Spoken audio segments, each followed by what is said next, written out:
여러분은 말을 예쁘게 하는 사람의 공통점은 뭐라고 생각하시나요? 많은 사람의 공감을 받은 1위는 바로 고운 인성이었습니다.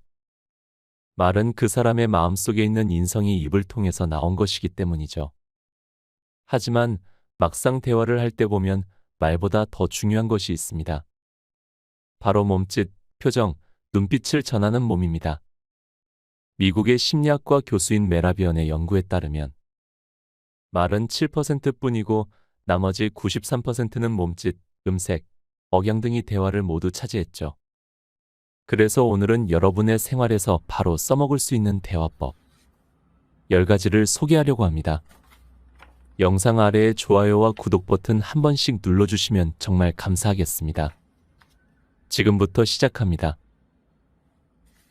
첫 번째, 대화할 때 몸을 뒤로 조금씩 빼라. 두 사람이 함께 이야기를 나눌 때 둘 사이에 나타나는 물리적 거리를 대화의 거리라고 한다. 대화를 하는 사람들을 가만히 살펴보면 놀랍게도 모두가 서로 다른 정도의 거리를 두고 이야기를 나눈다는 것을 알게 된다. 우리는 대개 가까운 사람은 가까이, 서로 친하지 않은 사람들은 멀리 서서 이야기를 한다고 생각하지만 꼭 그렇지만은 않다. 실상 여성들과 남성들은 대화의 거리에 있어 서로 차이가 있다. 여성들은 친밀할수록 가까이에서 이야기를 나누고 남성들은 대개 일정한 거리를 유지하는 경향이 있다. 또한 대인관계이론에서 말하는 가장 일반적인 대화의 거리는 여성과 여성 사이는 30cm, 남성과 남성은 50cm, 여성과 남성은 30cm라고들 한다. 그렇다면 대화의 거리를 활용하자면 어찌해야 할까? 먼저 기억할 것이 있다. 사람들은 누구나 불편하게 생각하는 거리가 있다는 것이다. 사람은 대개 상대와의 대화의 거리가 일정 수준으로 가까워지면 문득 불편한 생각에 자신의 몸을 뒤로 빼게 된다. 대화 중 상대방에게 멀어지기 시작하는 바로 그 거리가 바로 두 사람 간의 대화의 거리이다. 그렇다면 이를 역으로 사용할 수 있다. 즉, 여전히 대화는 유지한 채 몸을 뒤로 조금씩 빼어보라. 그러면 어느 순간 상대는 내 쪽을 향하여 몸을 숙이게 된다.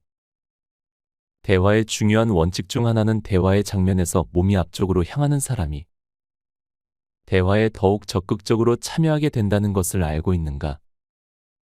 상대를 대화의 장으로 불러들이는 방법. 상대를 더 열렬히 대화의 현장에서 활약하게 하는 것은 바로 간단하지만 철저하게 계획된 대화의 거리 이용에서 비롯될 수 있다. 이제 기억하라. 당신이 열이 나도록 말하는 동안 상대는 멀어지나 당신이 몸을 조금씩 젖히며 대화의 장을 양보할 때 비로소 상대방이 당신에게 말하고 싶어하며 그의 몸을 당신을 향해 기울이게 된다는 것을 지금 바로 연습해보자. 눈은 상대에게, 몸은 조금 뒤로 하며 상대의 말을 들어보자. 상대가 당신에게 다가오는 것이 보일 것이다. 두 번째, 악수는 반드시 이렇게 하라. 여러분은 사람들을 만날 때 가장 먼저 무엇을 하는가? 많은 사람들은 대개 눈인사를 하고 가볍게 목례를 하는 사람들도 있다. 그리고 악수를 하는 사람들이 있다. 눈인사를 하거나 가볍게 고개를 숙여 인사를 하거나 악수를 하는 것은 모두 단순 접촉이라 한다. 미국의 사회심리학자 자이언스에 의하면 사람들은 단순히 만나 눈을 마주치거나 가벼운 신체 접촉을 하는 것만으로도 호감도가 크게 상승한다. 이를 단순 접촉 효과라 부른다. 미소가 상대방에게 호의를 불러오는 표현이라면 가까운 거리에서 이루어지는 인사와 악수는 상대방에게 호의를 강화하는 방법이다. 그렇다면 가벼운 인사와 악수는 어떻게 하는 것이 좋을까? 먼저 가벼운 인사는 다소 먼 거리에서 서로의 눈이 마주쳤을 때 사용한다. 대개는 10m 이내의 거리에 상대방이 들어오면 먼저 고개를 살짝 숙여 반가움을 표현한다. 굳이 거리를 계산할 필요는 없지만 가능한 한 면식이 있는 사람에게 먼저 인사를 한다면 상대는 반드시 호의적으로 반응하기 마련이다. 악수는 대개 몇 가지 원칙이 있다. 첫째는 연장자가 먼저 청하는 것이다. 젊은 세대들에게 먼저 내민 인생 선배의 악수는 언제나 호의 이상의 존경으로 돌아온다. 둘째, 악수를 할 때 서로 맞잡은 손은 3에서 5회 정도 가볍게 흔들고 내린다. 손을 너무 꽉 잡거나 너무 많이 흔들게 되면 경우에 따라 상대방이 불편함을 느끼게 되고 악수의 효과가 줄어들기 쉽다. 특히 여성과 남성이 악수를 할 때에는 손끝을 살짝 잡는 정도로 하여 2에서 3차례 가볍게 흔들고 손을 내리면 된다. 눈인사나 악수는 늘 삶에 여유가 있고 자신감이 있는 사람이 먼저 하기 마련이다. 삶의 여유를 공유하고 호감을 증진시키는 방법은 간단하다. 먼저 인사하고 먼저 손을 내밀라. 먼저 내민 손, 그 간단한 손짓으로 여러분은 상대의 마음과 관심을 얻어내게 될 것이다. 세 번째, 상대를 80% 손아귀에 넣으려면 눈맞춤을 하라.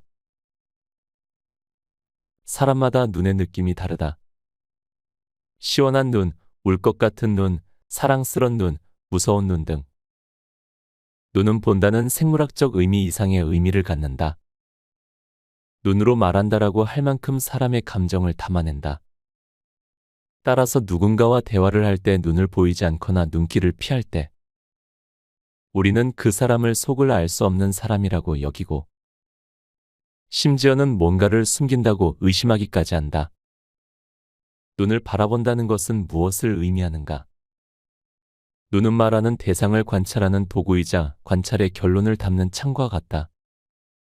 눈을 잘 활용하면 좋은 관찰을 할 수 있을 뿐 아니라 당신의 마음의 결론을 보여줄 수 있다. 우리 몸의 감각 중 80%는 시각에서 비롯된다는 것을 아는가? 여러분의 눈은 전체 감각의 대변자이자 전체 인격의 발원자인 셈이다. 그렇다면 상대의 눈을 잘 바라보기 위해서는 어떻게 해야 하는가? 물론 상대의 눈을 대화 도중 지속적으로 응시하는 것이다. 잘 된다면 당신은 최고의 마술사처럼 상대를 사로잡게 된다. 그러나 문제는 상대의 눈을 보기 힘든 경우이다. 상대방을 보고는 싶지만 부끄럽기도 하고 어색하기도 하고 두렵기도 하여 상대의 눈을 볼 수 없는 경우도 많이 있다. 이때 보는 기술이 필요하다. 상대와 정확히 눈맞춤하기 어렵다면 눈 바로 밑 애교살 부분을 바라보기를 권한다. 상대의 눈 바로 밑 애교살 부분을 바라볼 때 상대는 당신이 그의 눈을 보는지 아닌지를 판가름하기 어렵다. 즉, 정확히 눈동자만을 바라보지 않더라도 상대의 시선을 지속적으로 대화 속에 머무르게 할 수 있고 동시에 상대의 마음도 그 자리에 머무르게 할 수 있다. 나는 당신의 손아귀에 있습니다라는 인도의 시인 타고르의 말은 눈을 마주치며 대화하는 당신의 눈길에 사로잡힌 대화 상대가 당신에게 보내는 말 없는 고백이 될 것이다. 이제 눈을 바라보며 그 사람을 사로잡으라.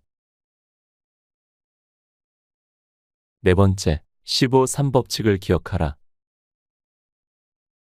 초등학생 300명을 대상으로 노이는 어떤 사람들인가에 대한 답변을 조사한 결과에서 39%의 응답자가 소리를 지르는 사람이라고 답변했다. 또한 많은 아이들이 노인들이 소리를 지르는 것은 화를 잘 내기 때문이라고 생각하고 있었다. 그러나 실상 시니어들이 큰 소리를 내는 이유는 크게 세 가지로 나누어진다. 하나는 노인성 난청 등 청력의 문제로 들리지 않아서, 그리고 다른 하나는 설득의 방법, 그리고 셋째는 분노의 표현이다. 귀가 들리지 않는 경우 자신이 잘 들리지 않기 때문에 다른 사람도 잘 들리지 않을 것이라는 생각으로 큰 소리를 내어 의견을 전달하기 쉽다. 청력 저하가 의사 전달에 장애가 된다면 보청기 같은 보조기구를 활용하여 문제를 빠르게 최소화할 수 있을 것이다. 문제는 두 번째와 세 번째로 설득과 분노의 표현으로 소리를 지르는 부분이다. 사람은 마음이 급할수록 잃은 것이 많을수록 빠르게 분노한다. 즉, 상처가 많은 사람이거나 성격이 급한 경우 빠르게 화를 내고 결국에는 남들에게 상처를 주고 동시에 남들에게 비난의 대상이 된다. 원치 않는 오해를 불러오는 소리 지르기, 그 노년의 낙인을 떼는 방법은 무엇일까? 15.3 법칙을 제안한다. 먼저, 화가 나는 시점에 말을 해야 한다면 말하기 전에 먼저 마음으로 10초를 세어보라. 10초는 짧지만 우리의 품위를 유지시키기에 충분하다. 열을 세는 동안 순간적으로 끓어오르는 화를 살살 달래보라. 다스려진 분노는 곧 관계를 촉진하는 에너지로 변모할 것이다. 둘째, 소리를 지를 만큼 답답했다면 한 손을 들어 가슴을 5번 쓸어내려라. 물리적으로 가슴을 쓸어내리는 행동은 호흡을 되돌리고 화를 가라앉힌다. 셋째, 의도적으로 소리를 낮추어라. 지르는 소리가 10이라면 3 정도의 크기로 조절하라. 낮은 소리는 당신이 안정적인 사람이라는 증거가 된다. 상대는 낮은 소리로 말하는 여러분에게 품위와 우아함을 느낀다. 그리고 당신은 곧 매력적으로 원하는 이야기를 풀어나가게 된다. 연습이 대가를 만든다. 바로 지금이 15.3 법칙을 시작할 시간이다. 5번째, 고개를 끄덕이면 동공이 열린다. 표정은 사람의 감정을 전달하고 동작은 상황을 설명한다. 눈을 바라보는 것이 상대의 마음을 점령하는 일이라면 고개를 끄덕이는 것은 상대방에게 당신의 호의와 공감을 보여준다. 고개를 흔드는 일은 어찌 보면 무척 사소한 일로 보인다. 그저 단순한 동작 혹은 의미 없는 행동의 일부로 보일 수도 있다. 그러나 알고 있는가? 상대방은 당신이 고개를 흔드는 것에 아, 이 사람이 내 말을 듣고 있구나, 내 말에 동의하는구나 라고 생각하게 된다. 동의해주는 상대와 나누는 대화는 동지와의 대화가 되고 마음을 드러내는 나눔이 된다. 어쩌면 고개를 끄덕이면서 당신은 상대의 말을 더 자세히 듣게 될 수도 있다. 고개를 끄덕이는 과정만으로도 듣는 당신이 더 대화에 빠져들게 되기 때문이다. 그렇다면 고개를 어떻게 얼마나 움직여야 하는가? 고개를 끄덕이는 것이 좋다고 하지만 그렇다고 모든 순간에 끊임없이 고개를 흔들 수는 없다. 너무 고개를 많이 끄덕인다면 상대는 즐거움으로 말을 잇기는커녕 도리어 불쾌감을 느끼게 될 것이다. 고개를 흔드는 효과를 얻지 못할 뿐 아니라 괜한 오해를 사고 고개를 흔드는 사람은 그저 목만 아프게 되는 원치 않는 결과를 보게 된다. 말을 듣지 않고 성의 없이 고개만 끄덕인다고 생각하기 쉽기 때문이다. 그보다는 이따금씩 시간적으로는 대략 8에서 10초에 한 번 정도 끄덕이는 것이 좋다.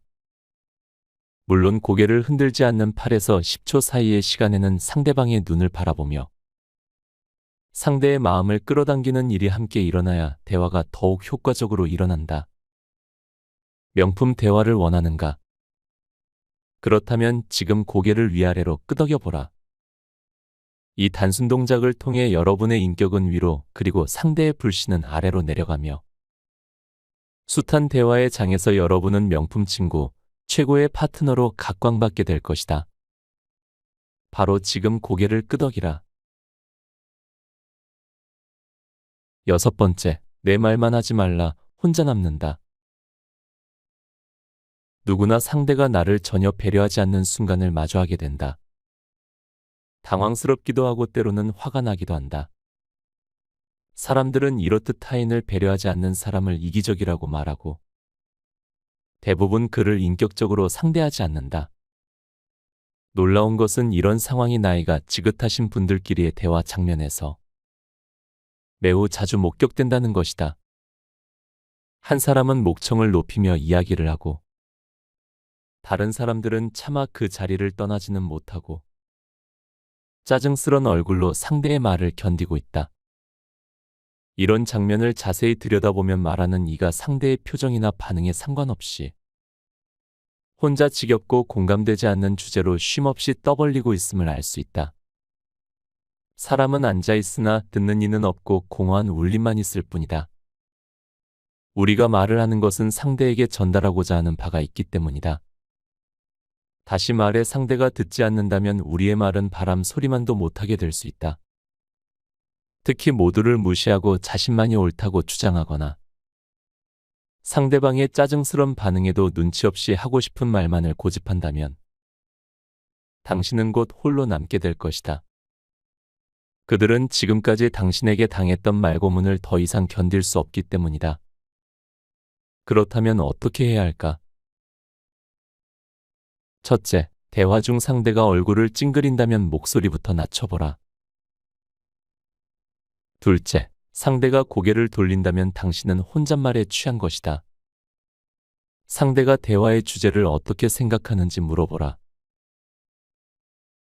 셋째, 상대가 그 자리를 떠나간다면 그때는 잠시 멈춰서서 스스로를 성찰하라. 대화가 중단된 것이 자리를 뜬 말동무의 무례함 때문인지 아니면 당신의 혼자 떠들기 때문인지 냉철하게 살펴보라. 음성을 낮추고 상대의 의견을 묻고 상대와 함께 반응을 주고받는 것. 그것을 우리는 대화라고 말한다. 이 모습으로 돌아올 때 공허한 외침은 곧바로 존경스럽고 믿을 만한 대화로 변할 것이다. 그리고 바로 그 자리에서 여러분은 다시 만나고 싶고 이야기를 다시금 듣고 싶은 최고의 친구로 거듭날 것이다. 일곱 번째, 매력은 마지막까지 듣는 자의 것이다. 누군가가 이야기를 시작하면 어떤 사람은 관심 밖의 이야기는 전혀 듣지 않고 그 자리에서 벌떡 일어나는 사람이 있다.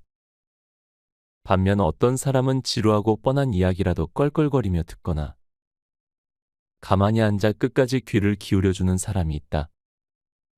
당신이 말하고 있는 바로 그 사람이라면 우리는 누구를 좋아하겠는가? 물론 후자다. 심지어 어떤 사람은 상대의 말을 자세히 듣고 참 즐겁게 들었다며 질문을 던지기도 한다. 우리는 그런 사람을 적극적으로 경청하는 사람이라고 말한다. 적극적 경청. 사실 이 말은 상담 현장에서 내담자의 말을 충분히 귀 기울여 듣고 내담자의 표현 이면에 있는 감정까지 읽어내는 기술을 말하는 학술 용어였다. 그러나 이제는 더 이상 학술지에만 오르는 용어가 아니라 일상의 용어가 되었고 이미 그 표현은 진부하기까지 하다. 즉, 잘 들으라는 것인데 정작 적극적 경청은 어떻게 하는 것인가? 적극적 경청의 으뜸은 끝까지 듣는 것이다. 누군가 말을 한다는 것은 그 사람의 의지와 의도, 정서, 상태, 주장 등을 고스란히 드러내는 행위이다. 곧 그의 의도를 알기 위한 가장 좋은 방법은 그 표현의 마지막까지 듣고 보는 것이다. 특히 노년기의 대화 장면을 자세히 들여다보면 대화 도중에 상대방의 말을 끊거나 대화 도중에 벌떡 일어나거나 말이 끝나기도 전에 상대를 비난하며 당신은 틀렸다고 말하는 경우가 참 많다. 잘 듣는다라는 것은 끝까지 들으며 상대를 이해하려는 태도이다. 여러분이 끝까지 누군가의 말을 침착하게 들어줄 때 비로소 상대도 나의 말을 끝까지 들어준다. 언제나 듣기는 상호작용이기 때문이다. 상대를 설득하고 싶다면 상대의 말을 끝까지 들으라. 상대의 말을 논박하고 싶다면 그리고 상대방을 내 편, 내 사람으로 만들고 싶다면 끝까지 들으라. 끝까지 듣기라는 인내와 배려 끝에 당신은 믿음과 신뢰, 존경이라는 값진 열매를 얻게 될 것이다. 여덟 번째, 공감하라. 공감은 말 그대로 마음을 함께한다는 뜻이다. 즉, 다른 사람의 마음과 나의 마음이 같아지는 순간 우리는 공감한다. 그러나 실제 공감은 더욱 사려 깊은 말로 해석된다. 바로 다른 사람의 마음속에 들어가 보는 것, 다른 사람의 입장이 되어 그 사람의 마음을 헤아려 보는 것이다. 필자는 종종 다른 사람의 입장이 되어본다는 말을 그 사람의 신발을 신어본다라는 표현으로 대신한다. 다른 사람의 신발은 직접 신어봐야 비로소 더운지, 차가운지, 뾰족한 게 들어가 있어 아픈지 알 수 있다. 그렇다면 공감은 내 마음 속에서 상대의 마음을 헤아리는 것으로 끝일까? 물론 아니다. 내가 누군가의 마음에 공감했다면 그 공감의 상태를 표현해 상대방이 이를 보고 들을 때 비로소 공감이 되는 것이다. 내가 공감했다는 것을 상대방에게 어떻게 알려줄 수 있을까? 공감했다는 것을 상대에게 전달하는 방법은 여러 가지가 있지만 가장 일반적인 몇 가지는 다음과 같다.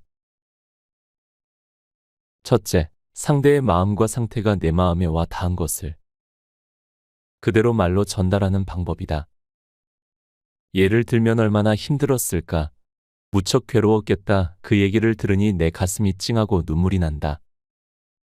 내 마음에 전달된 정서를 상대에게 말로 전하는 것이다. 둘째, 눈으로 말하며 고개를 끄덕이는 방법이다. 눈은 상대의 마음을 읽는 통로이자 동시에 내 마음을 전달할 수 있는 도구이기도 하다. 아픔과 슬픔의 감정을 담아 상대를 바라보며 그의 고통을 이해한다는 의미로 고개를 끄덕여준다면 상대방은 그 눈짓과 몸짓의 뜨거운 눈물로 응답할 것이다. 셋째, 상대의 아픔을 접촉으로 공감하는 방법이다. 말주변도 없고 눈을 바라보기도 어렵다면 고통 속에 있는 상대의 손을 꼭 잡아주거나 어깨를 가만히 안아주는 방법도 좋다. 이 세 가지 방법을 모두 사용한다면 상대방의 마음은 이내 감동과 고마움으로 가득 찰 것이다. 우리 모두가 누군가에게 받고 싶은 공감, 바로 그것을 사용해보라. 마음을 어루만져주는 그 말, 그 눈빛, 그 매만짐으로 당신은 모든 사람의 마음을 얻게 될 것이다. 아홉 번째, 미소를 지어라. 노년기의 인간관계는 노년기의 행복을 좌우한다. 어떻게 하면 노년기에 매력적이고 만족스러운 대화의 장을 열 수 있을까? 사람은 누구나 첫인상의 마음이 움직인다. 아무리 좋은 특성을 가지고 있는 사람이라도 그 사람의 인상이 좋지 않을 경우 얘기를 꺼내기도 전에 돌아서기도 한다. 이미 세월 속의 이마에는 4천자가, 입 주위에는 8팔자가 그려져 있다. 그러나 알고 있는가? 사람은 생김새가 아니라 이미지를 통해 상대방에게 호감을 주게 된다는 점을 우리는 언어로만 말하지 않는다. 가장 먼저 그 사람의 호의적 이미지, 곧 그 사람의 미소를 통해 대화의 문이 열린다. 특히 좋은 이미지를 만들어내는 미소는 매력적인 노년의 대화를 여는 첫 단계가 된다. 그렇다면 매력적인 미소, 어떻게 하면 좋을까? 먼저 가장 신뢰할 수 있는 미소를 지으라. 윗니와 아랫니 사이의 빨대를 살짝 물었다고 생각하고 입술 끝을 올려주는 방법이 바로 그것이다. 가장 신뢰할 수 있는 미소야말로 상대의 마음의 빗장을 열고 함께 삶과 기쁨을 나누고자 하는 의지를 표현하는 가장 확실한 방법이 된다. 둘째, 미소가 습관이 되도록 하라. 심리학에서는 어떤 행동이 습관이 되기 위해서는 대개 3주 정도가 필요하다고 말한다. 이제 3주 동안 나의 기분과 상관없이 사람들과 눈이 마주칠 때마다 미소를 지어보라. 상대가 함께 웃지 않더라도 염려하지 말라. 이탈리아의 리촐라티 교수의 연구 결과처럼 웃는 장면을 보는 사람은 자신도 모르게 웃는 근육이 움직이게 된다. 여러분의 미소는 늘 다른 사람의 미소와 긍정적 반응을 얻어내게 된다. 3주 동안의 연습을 통해 여러분과 함께하는 사람들의 호의적인 태도 변화를 눈으로 확인하게 될 것이다. 연습이 대가를 만든다라는 독일 속담이 있다. 이제 3주 후면 여러분은 가장 신뢰할 수 있는 미소로 대화의 문 열기 전문가가 된 자신을 발견하게 될 것이다. 마지막, 매력적인 표정을 만들어라. 20대 그 시절 나의 얼굴은 어떠했는가? 그때는 좀 더 잘생겼으면, 좀 더 예뻤으면 하는 바람도 있었지만 지금은 그저 그때의 싱그러움이 그립고 아련하기만 하다. 나이가 들면서 주름이 생겨나고 검버섯이 늘고 탄력 없는 피부는 얼룩덜룩하기도 하다. 예쁘게 늙는 사람들도 많다지만 거울 속에 서 있는 자신이 딱히 매력적이지만은 않다. 첫인상이 사람의 예쁜 정도 혹은 잘생긴 정도로 가늠된다면 노년을 살고 있는 사람들에게는 이는 비보일 것이다. 그러나 놀랍게도 사람의 첫인상은 대개 생김새보다 표정과 매너에서 훨씬 큰 부분을 차지한다는 연구 결과가 수두룩하다. 매력적인 대화가 우리에게 필요하다고 했는가? 표정은 의식적, 무의식적 차원에서 당신의 대화 매력을 급상승시키고 오만상을 찡그리는 당신에게 새로운 대화의 세계를 열어줄 것이다. 긴장했을 때 사람들은 대개 미간을 찡그리거나 이마 근육을 올려 주름이 치게 한다. 또한 아랫입술의 움직임이 많아지고 눈을 아래로 내리깐다. 반면 유쾌하거나 즐거울 때는 입가가 올라가며 미소를 짓고 눈빛이 빛나며 동공이 작아지고 이마 근육이 이완된다. 이것은 얼굴도 말을 한다는 것을 보여준다. 무의식적으로 우리는 실제 언어구사보다 표정구사를 더 많이 한다. 따라서 당신의 말을 듣는 사람은 당신의 의식적인 말을 듣는 비율보다 당신의 얼굴과 눈빛에서 나타나는 무의식적인 말을 더 많이 보고 듣게 되는 셈이다. 자신도 모르는 사이 굳어지는 표정, 자신도 모르게 보이는 눈빛을 기억하라. 그리고 이제 새로운 표정을 시작하라. 첫째, 입끝을 올리고 치아를 드러내어 웃으며 말하라. 치아 손실로 듬성듬성 빠졌다고 해서 두려워할 것은 없다. 입을 꼭 다물고 있는 것보다 훨씬 나으니 말이다. 둘째, 눈썹을 살짝 올리며 상대를 쳐다보며 말하라. 당신은 자신감에 차 있고 누구보다 매력적이고 여유로운 사람이 될 것이다. 많은 사람들이 진심이 중요하다고 말한다. 그러나 여러분의 진심이 말의 내용이라면 여러분의 표정은 말의 방법이고 기술이다. 작은 차이가 명품을 만들듯 작은 말의 기술이 여러분을 최고의 매력남, 최고의 매력녀로 만들 것이다. 이제 인생 최고의 매력을 뿜어내어 보라. 그리고 자부심을 가지고 기억하라. 당신이 최고라는 것을 표정은 자부심을 기억한다. 곁에 두고의 짧은 생각. 대화에 관한 흥미로운 통계 자료가 있어 가져왔습니다. 하버드 대학교의 연구에 따르면 좋은 대화는 스트레스를 줄이고 행복감을 높이며 심지어 수명을 연장하는 데에도 도움이 된다고 합니다. 사실 대화라는 것에 딱히 기술이 있나 싶은 생각이 들 때도 있습니다. 그냥 편한 사람끼리 만나서 얘기하는 것처럼 말이죠. 근데 어느 70대 분께서 이런 말씀을 하셨습니다. 사람은 말은 예쁘게 해야 오래가고 좋은 사람을 만나고 상대도 좋게 만들고 좋은 관계 순환을 만듭니다. 마음에 와닿았습니다. 대화는 나에서 끝나는 것이 아니고 나의 주변을 만들고 결국 나의 주변은 나에게 또 영향을 주게 됩니다. 내가 좋은 대화를 나누고 다니면 내 주변에도 좋은 대화가 들릴 것이고 내가 나쁜 대화를 뱉으면 내 주변에도 나쁜 대화가 들리겠죠. 이를 명심보감에서도 이렇게 표현합니다.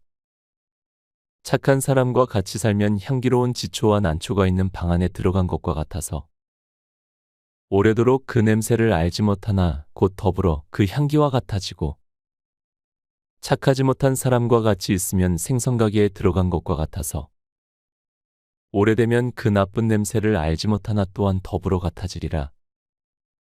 책 곁에 두고 채널이 꽃처럼 달콤한 향기를 주진 못하겠지만 여러분에게 작은 여운을 남기는 채널이 되기를 바랍니다. 오늘도 함께 해주셔서 감사합니다. 책 늙음에 미치다를 읽고